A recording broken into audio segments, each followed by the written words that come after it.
I'm going to call this meeting of the Little Calumet River Basin Development Commission to order for Wednesday, January 17th, 2024. Please set your phones on stun and let's stand for the Pledge of Allegiance. I pledge allegiance to the flag of the United States of America and to the republic for which it stands, one nation, under God, indivisible, with liberty and justice for all. Mrs. Lambert, nice to see you. Happy New Year. Will you do me a favor and call roll, please? Thomas Lindsay, Here. Tom Bezecki, absent. Anthony Broadnet, Present here. Derek Nemick, Here. Dave Castellanos, Here. Ron Ware, Here. Robert Ochi, Here. Levon Whitaker, Present. William Baker. Present. We have a quorum. Next up is the approval of minutes from December 11th, 2023. Sure you all read those. Any modifications, changes, motions? What say you? Mr. Chairman, I'd like to make a motion to approve the minutes from December 11th, 2023.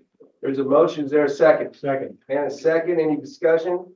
Either none. We're still doing roll calls according to Mr. Wickland. Mrs. Lambert. Thomas Lindsay, Yes. Anthony Broadnet, Abstain. Derek Nemick, Yes.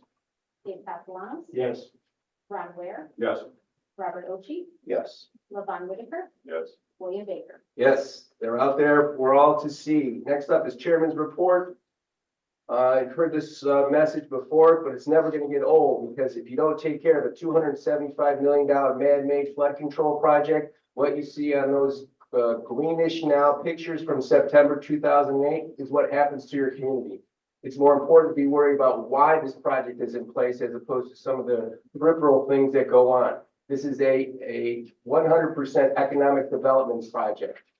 Just first and foremost, because of the $4 million, is it $4 million a year that we put into the economy because of not having to pay mandatory flood insurance, Mr. Repay? 4+.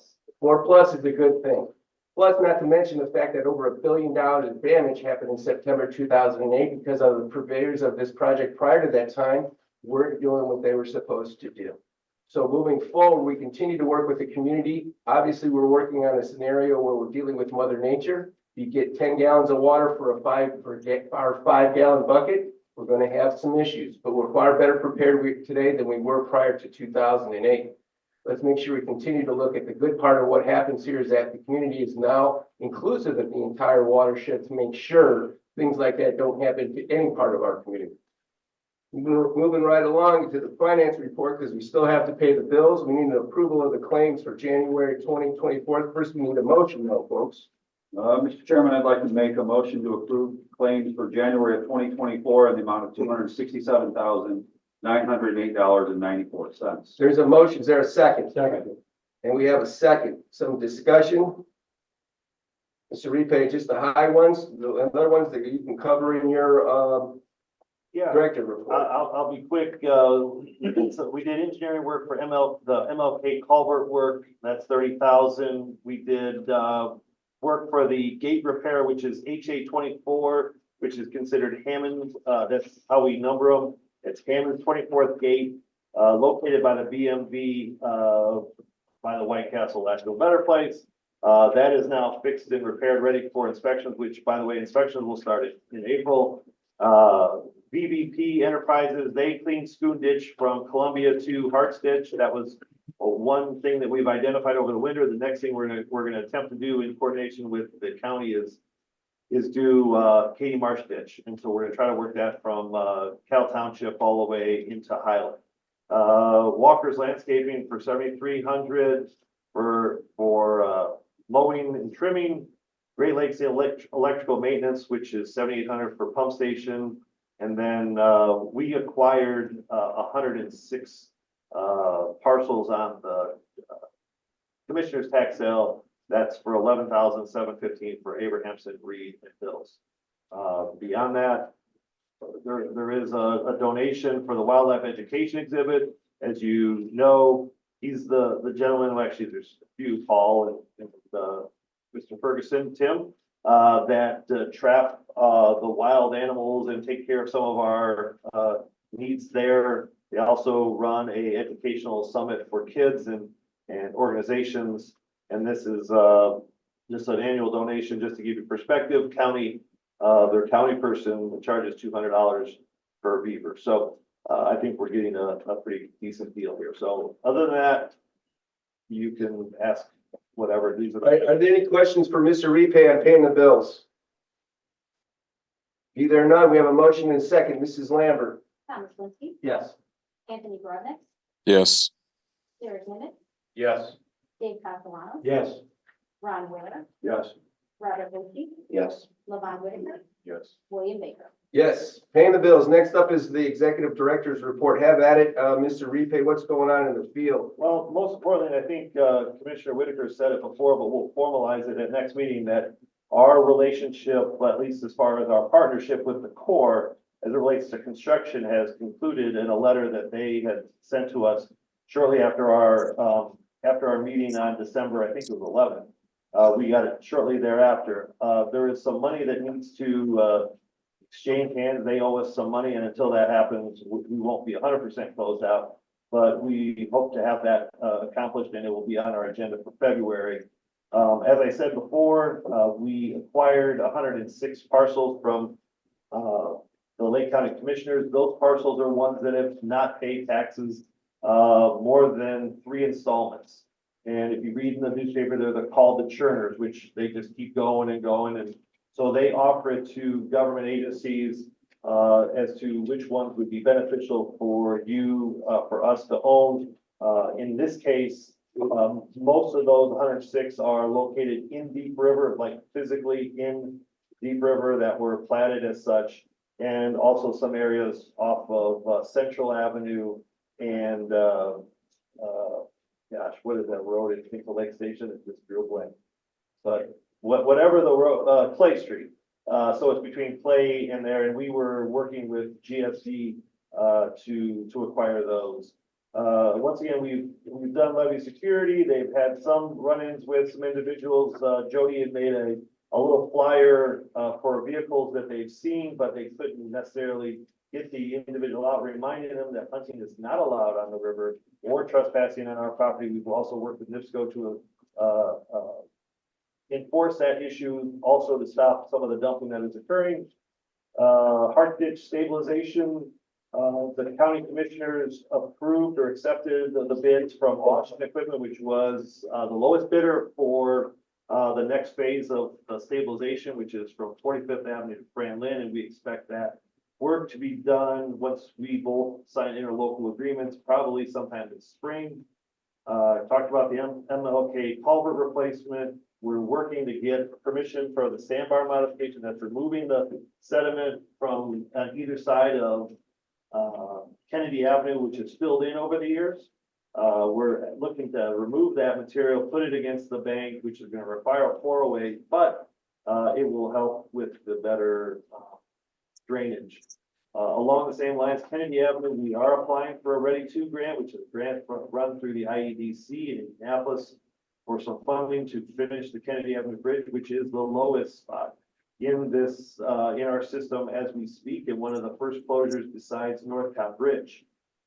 We've had watershed applications. You will see some of them. I will break them up so we don't have a marathon session. I believe there are 6. So maybe 3 and 3, 4 and 2, depending on the complexities of the ask. Burke has finished at least the initial modeling for Beaver Dam Ditch and Turkey Creek using the 2008 and 2018 large rain events, so that they can show you what has occurred.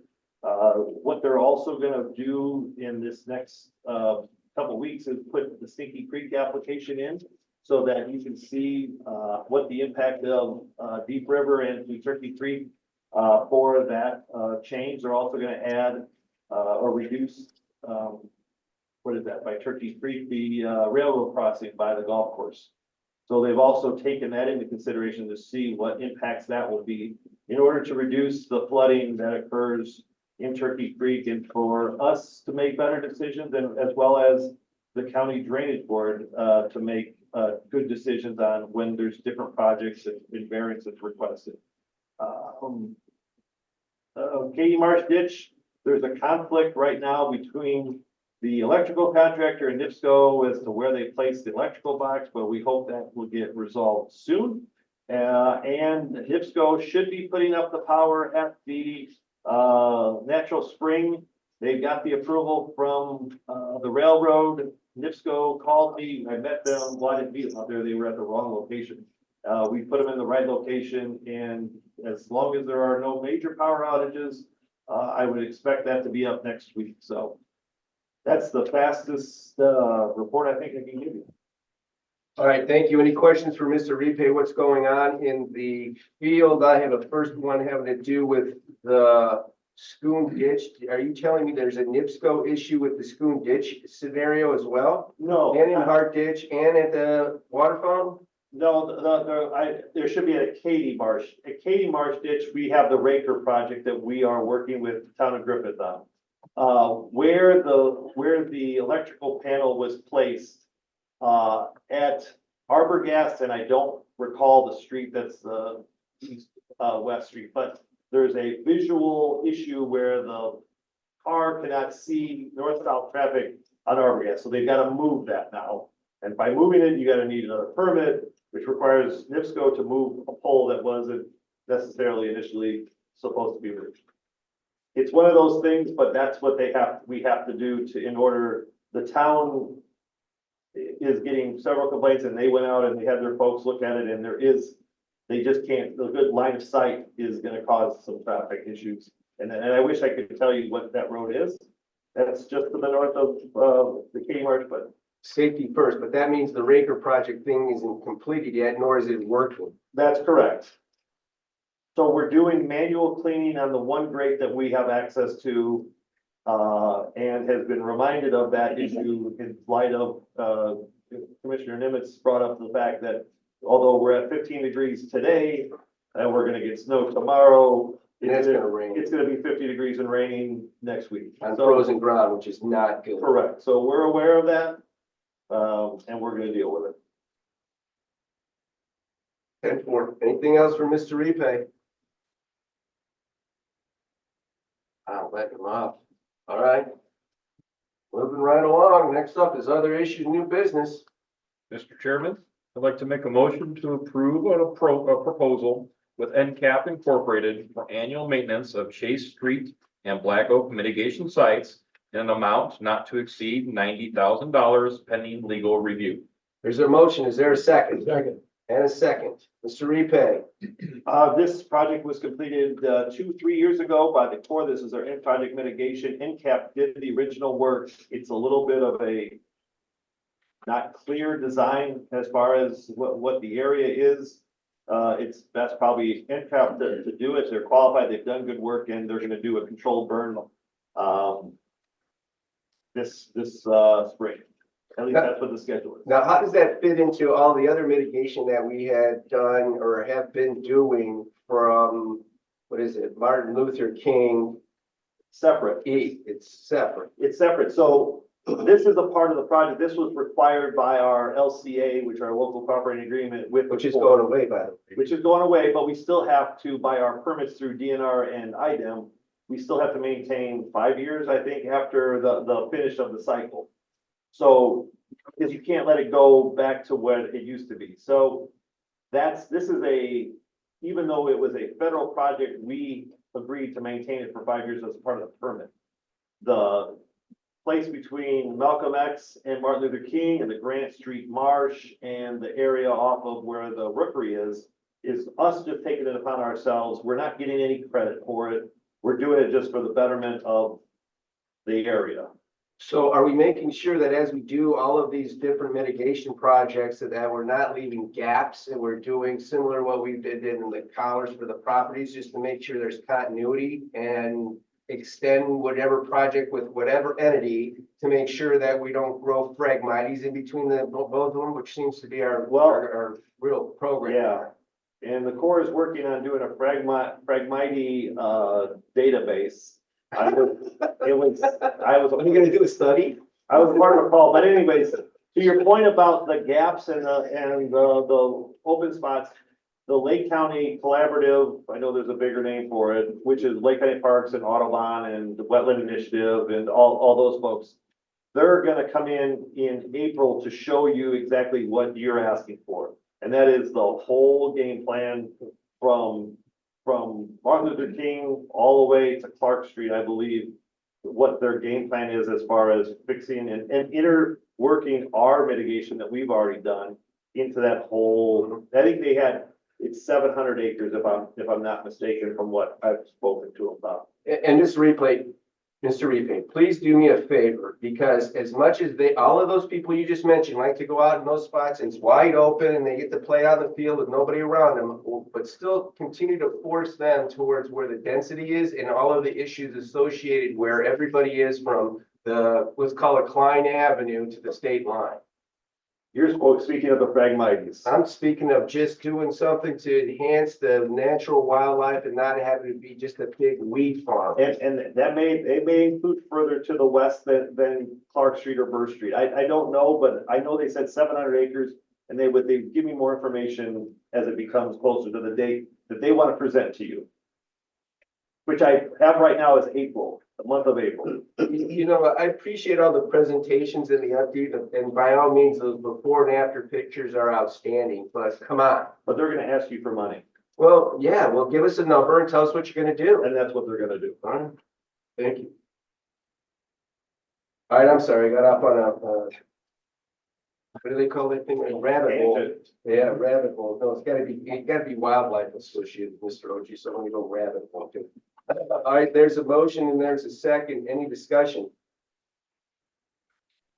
Got that. I guess I thought we were.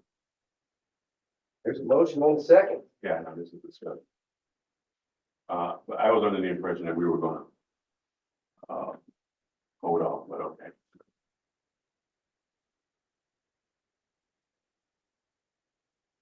All right, there's a motion and a second. This is Lambert. Thomas Linsky, Yes. Anthony Brodnick, Yes. Derek Nivitz, Yes.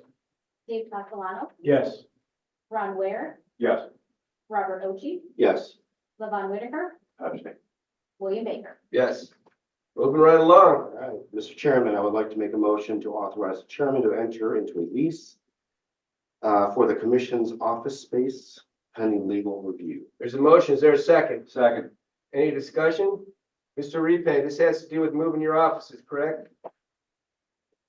That's correct. And the plan is to centralize all of our operations through O&M, which we have on a third-party basis, our emergency response, as well as our office, and we would have our monthly meetings located there as well.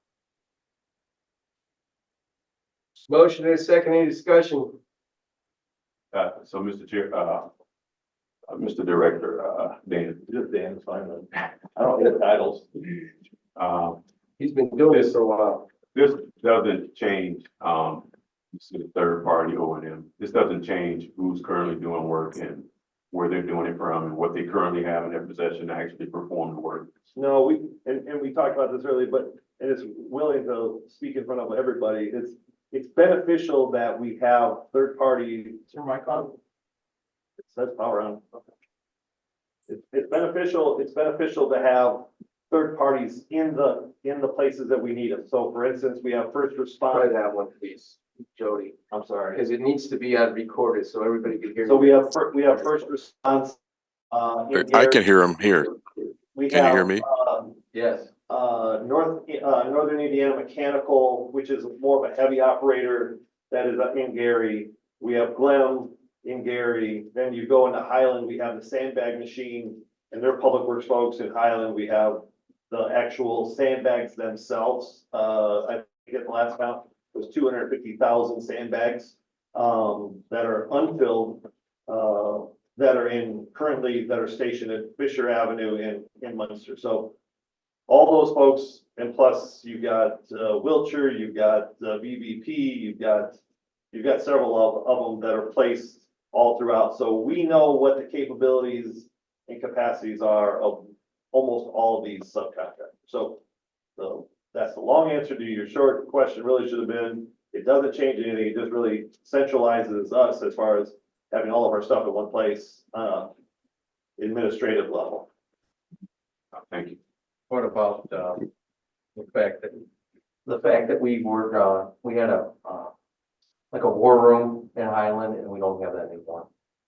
Yeah, I mean, during emergency responses, we used, Central Fire Station in Highland, which is on Highway Avenue. Unfortunately, Chief Timber, who is a huge supporter and a good friend, passed away in August. And that changes things. We were using that fire station as emergency, response. Things changed, unfortunately, and now we need to have that. We don't have that, and this will take that spot. We've been working with some folks in the technology world that will allow us to both see simultaneously the graphs of our watershed as well as the SCADA system on our pump stations. We'll be able to direct the contractors and the people where we need to get them to, based off that information, as well as we have, we have scanners and we have a lot of other stuff that will allow us, we have our cameras off the pump stations that can do that. All that will be almost at our fingertips right there. We won't have to move. I have a question. Yes, sir. Dan, were there any other, office real estate, operations, in Highland or Gary that, you could have, looked at? Well, we looked at several locations. We looked at probably the best one that we wanted to locate to, which was off of, Corinne Drive, which is, right off of Kennedy Avenue, right by the BW3s. Unfortunately, we didn't move as fast. A group that was faster could move. It was still a little bit, gonna be a little bit tight, but that went away. We've looked at other places. We looked at Dyer. We physically went into the building in Dyer. We looked into a building, Hammond. I think we did one in Highland. So we were looking at several locations. This blank slate allows us to create a space that we don't have to retrofit and make it work. I'm not gonna take a dentist's office and try to fit it. Like, for instance, right now, the office that we're in was an adoption agency. And prior to that, we were in Portage. So we were in Portage for 19 years. I wasn't, but the previous organization was in Portage, and that's where the meetings were. And nerve seeking. Any other questions? Motion and a second. Mrs. Lambert? Tom Klitzky, Yes. Anthony Brodnick, yes, Derek Nivett, Yes. Dave Castellanos, No. Ron Ware, Yes.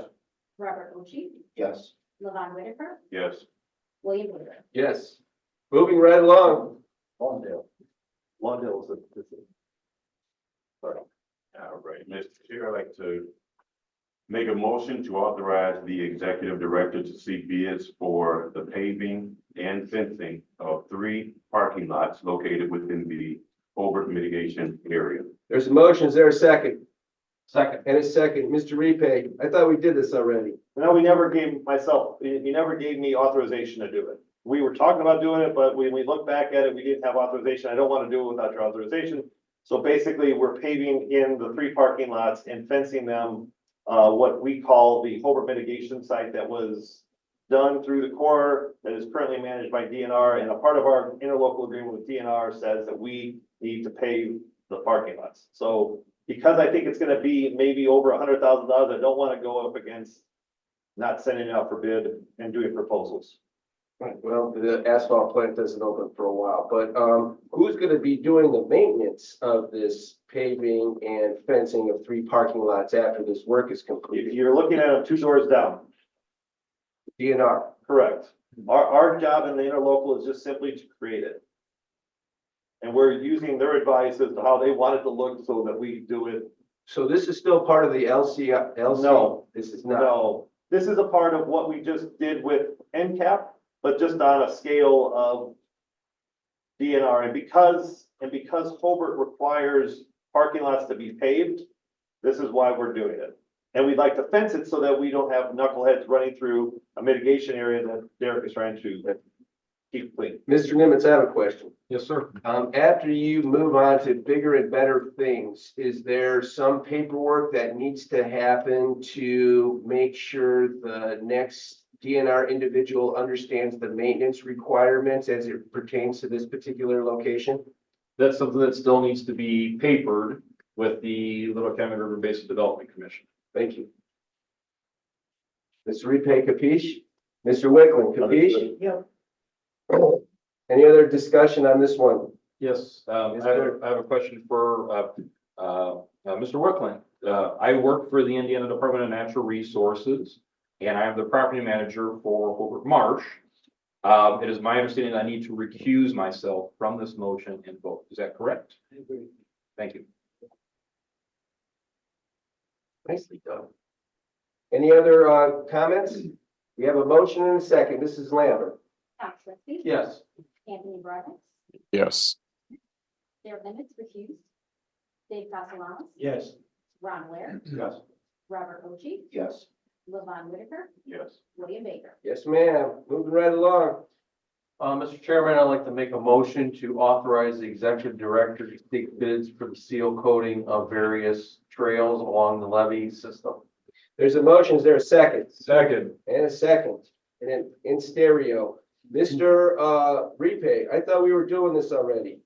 Once again, we look back and we didn't get the authorization from you formally, and since it's gonna get close to being, whether we separate it into by cities or by sections, it still may run up against about the 100 to 150 range. I'd rather just get the authorization to do it, and we're done. Are you looking to do it all as one contract, or are you looking to segment it out? We'll separate it just from the geography standpoint. For instance, Hammond's segment would be from Northcott to Wicker Park. That needs to be done. That trail on the north side Yeah. needs to be done. The What highway, about everything towards Calumet Avenue and the state line? that's relatively new. All right, so this is just starting with it, but that was what, phase 5 That or what? was stage 7. Stage 7? So that should be relatively new. And when we do inspection, we sort of give a look-see to see what is questionable. And then you and I have been talking about this for years. What's the oldest segment of what was paid? Because most of what happened in Gary, we did that after we got money just to be able to get equipment in and out of those remote locations. Some of the areas in Gary were just done recently, but some of them were already existing paves. Like for instance, between Martin Luther King and between Martin Luther King and Georgia or Malcolm X, that area on the north levee wasn't done. We just did it. So that was a part of us, and we ended up stopping short of going back to Ironwood because we didn't really want to invite traffic back to Ironwood because Ironwood's a dead end. It becomes basically a cul-de-sac back there, so it's not really ideal. So there are some areas that we've done. We know what those areas are. The areas that we're talking about in Gary, more than likely, are going to be from Harrison to Grant, and then from Grant to Chase on the south side of the levee, are the ones in the biggest sort of disrepair that need some assistance before they get too bad. The ones in Highland are going to be between Kennedy Avenue and Klein Avenue on the south. That's a long stretch, so that will be separated. Just because you can't expect a seal coating company to want to bid on, I mean, they can bid separately, each one of them, but to do all of them is a stretch. You're going to talk about 8-10 miles probably. And you're wanting to do that this construction season. Yep. All of those segments, for lack of a better term, that you've identified that are in need of that repair, because all asphalt needs to have this happen on a consistent basis or it just turns into gravel. So the thought is you'll do each segment separately, and then you can, if you want to bid on the whole one, you'll give me a whole price.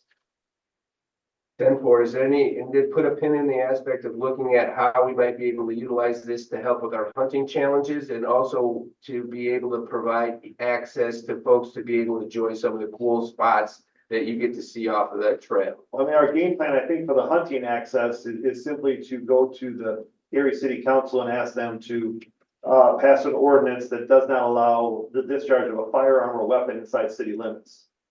If we can do that, then we take away all of our, in my opinion, issues. But since there is no ordinance that exists, that's our issue that we face right now. Unbelievable. Okay, thank you. Any other questions with regards to this? We have a motion and a second. Mrs. Lambert. Tom Slingsby. Yes. Anthony Broadus. yes, Sarah Nimitz. Yes.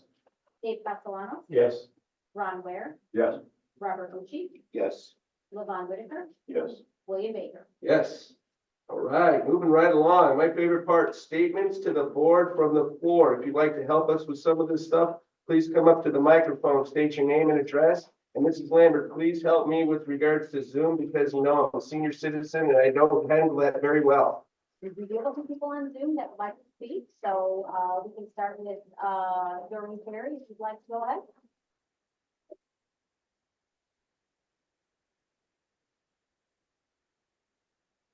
You're on mute, you can't unmute yourself. See, I don't feel so bad. I'm unmuted now, I think. Can you hear me?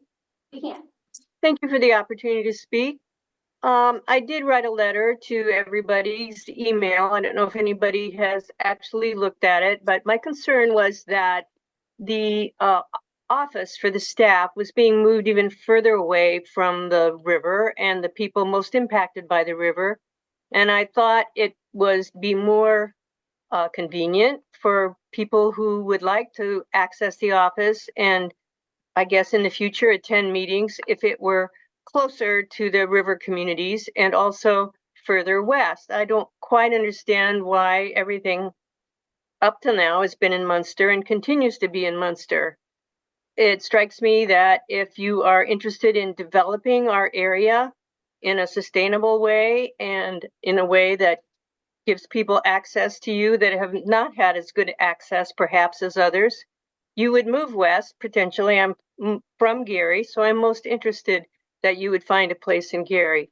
Now, you've already voted to, I guess, lease the area that was identified at 94th and what is it?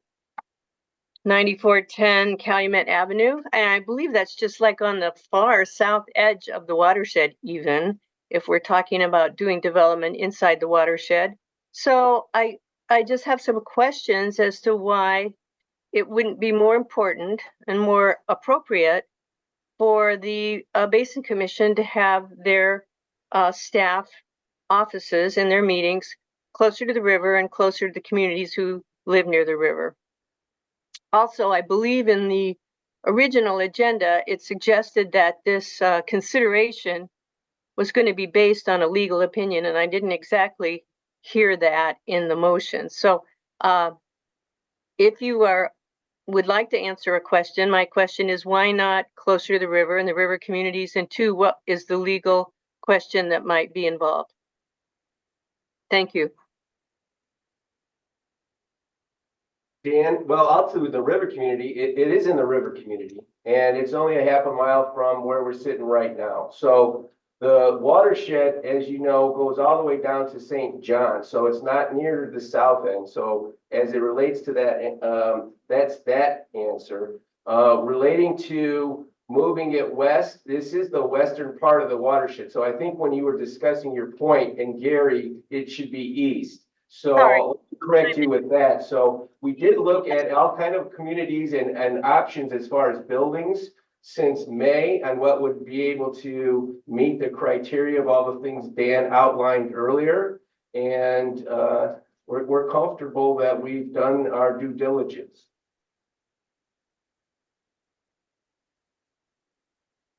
That was my Anything else?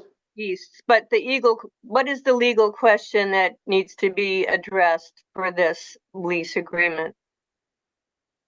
Well, you always have to have, and this is my experience with regards in the public sector, have the attorneys overlook the documents and all the processes to make sure it meets all of the statutes that we have to operate under per the General Assembly and how we were able to generate the perpetual funding source that we currently are working with. Okay, thank you. Is there somebody else online? Carolyn Brady, Yes, ma'am. you're on mute. You're muted, ma'am. So before you start talking too much, you have to turn your microphone on.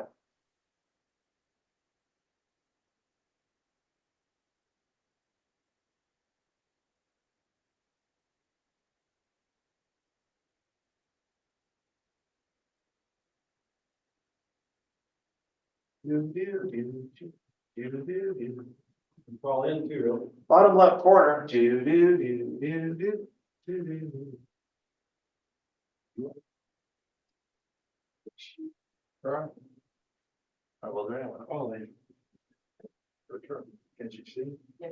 All right, here I am. Sorry. Okay, good evening, everyone. Yeah, Doreen and I basically had the same response to this move. And as she pointed out, you know, you were in Munster and now you're staying in Munster, but even closer to Crown Point, which already has been a problem for people trying to attend your meetings. And even though we're very glad to see the commission doing work in Gary after a long hiatus, if ever, we're concerned that moving so far away will make it even harder for people in Gary to access your meetings. And so we just feel that you are, you know, you're our representatives. You know, you are publicly paid to carry out the authority of the statutes that authorize you to function.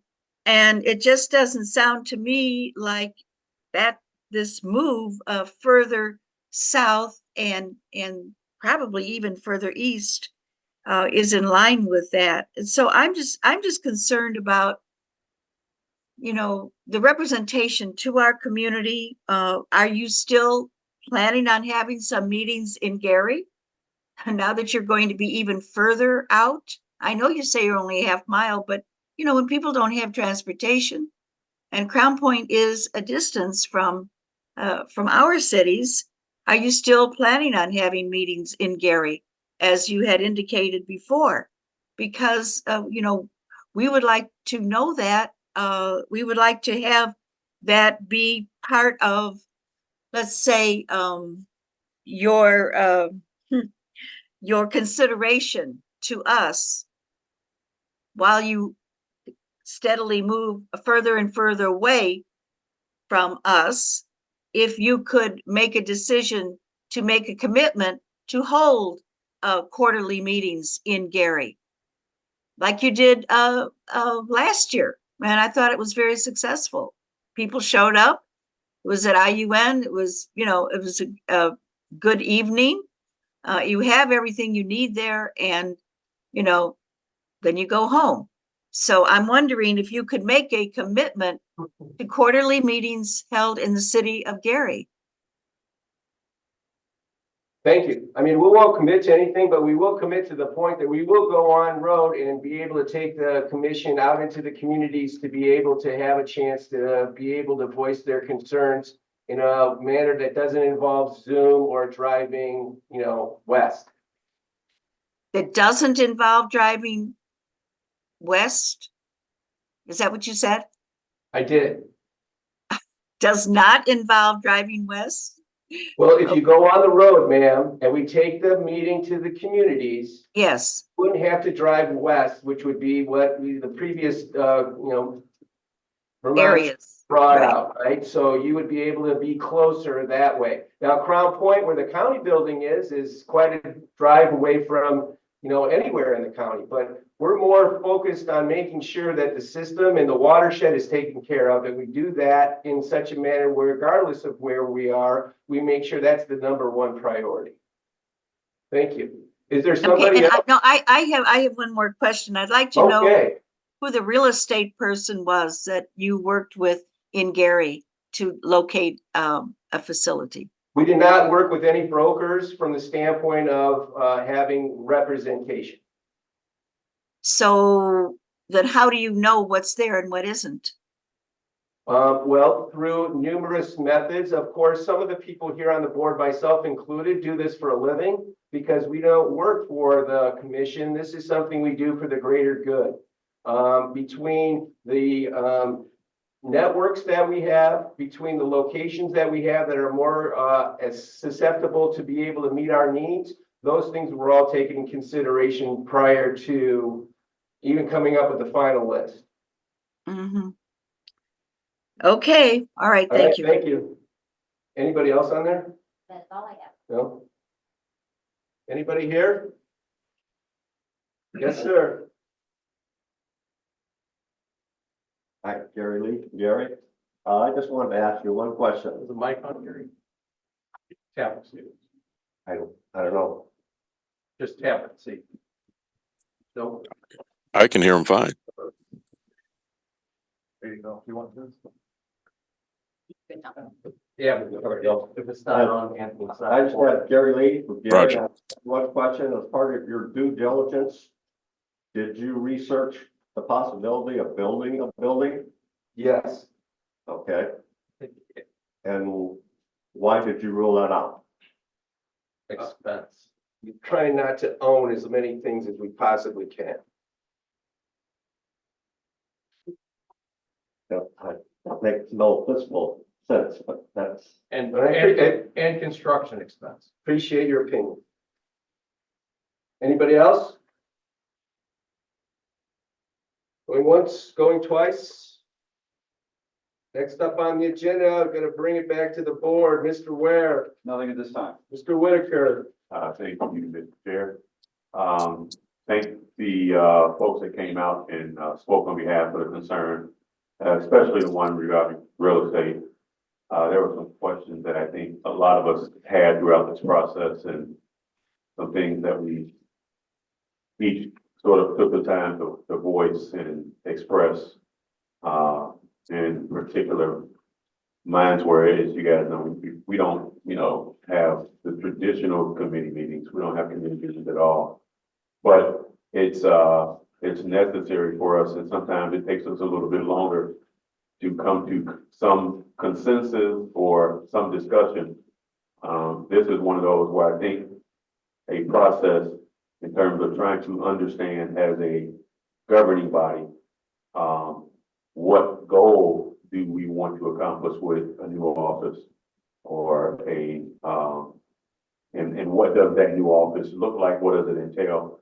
There's some things that some gaps I think that we could have done better. But rest assured that some of the discussion that took place earlier during the meeting that came up, the O&M operational and maintenance part, my third party contractors, those people will remain in place in their respective locations where their businesses are currently located. And that assurance for me is very important for each community, because we sort of set out to make sure that contractors are competent and that they're able to fulfill the responsibilities of operations and maintenance of the watershed on a routine basis, as well as on a non-routine basis, sort of an impulsive or random basis. So you won't see the disruption there. I like the question about continuing to go on the road. I think that's very important. It helps folks feel engaged, even if they don't take us up on it. At least there's the opportunity to know that their community was taken under consideration for being able to attend the meeting that's in their backyard. And that's all that I have. Thank you, Mr. Chair. Mr. Wishlinski.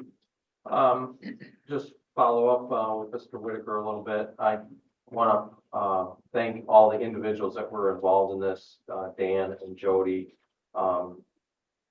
Believe me, there was a lot of discussion internally with Dan and Jodi as to what the needs were, what we needed as far as the commission is, and what Mr. Whitaker said, everything as far as the operational side is really not changing. This is strictly the office where we operate out of, and it also gives us the opportunity to have a meeting place that is going to be available to the and I want to thank all the people that voiced their opinion, because we value that. And believe me, this board takes all that stuff into consideration. Thank you. Thank you. Mr. Ochi. Yeah, just not to pile on, but to your point, Tom, and to Lon's point, thank you for your letters, Doreen and Caroline. I did read your letters. Response was given by our chairman. I think there's been a lot of due diligence. research, a lot of, I guess, a lot of aspects of how the commission operates. I don't know, Doreen or Carolyn, if you've been to the existing office for the commission over the last 5 years, 6 years, there are issues and constraints with that office building. There are constraints here in the town hall of Munster that we deal with, and Dan deals with, and Jodi deals with on scheduling. So I think this new office space will give us the latitude and options and be more flexible as far as having meetings within the office, not just for public meetings on a, 1 day monthly meeting schedule. So I think, thank you for your comments. I think the decision to go forward is based upon a lot of objective viewpoints, and thank you. Mr. Broadnex, are you available? I am. Thank you for not What say you, forgetting sir? about me. Yeah, first of all, stay safe and happy New Year to everyone. And then I also wanted to specifically address the comments about the office space, and hopefully, again, as Robert said, not to pile on, but I also wanted to specifically address the issue of representation. I would just ask the public and the people who wrote in to think of it, the office move, simply as kind of, and by no means am I equating us to like a state capital, but like a state capital. Not all state capitals are exactly in the center of their state. Fortunately for us, Indianapolis is, but Boston, for example, is not in the center of Massachusetts. It's really as simple as that in terms of the location. So I would ask that you think of it that way. And then also with respect to how the office functions. Primarily, we are replacing, I would say, 3 functions where we have only been able to utilize the office for 1 function. Number 1, first and foremost, is the location of work for our staff, Dan and Jodi. That's 250 days a year for 2 people. And as Robert mentioned, Mr. Ochi mentioned, currently the space is limited. We've all been there. It's very small.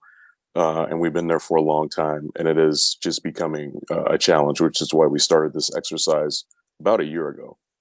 The second function, as Mr. Repay mentioned when we were going through the motion, is that we also have an advisory board that helps us with emergency operations and things of that nature. And we have been using an office in Highland, basically, I want to say the fire department or fire chief's office.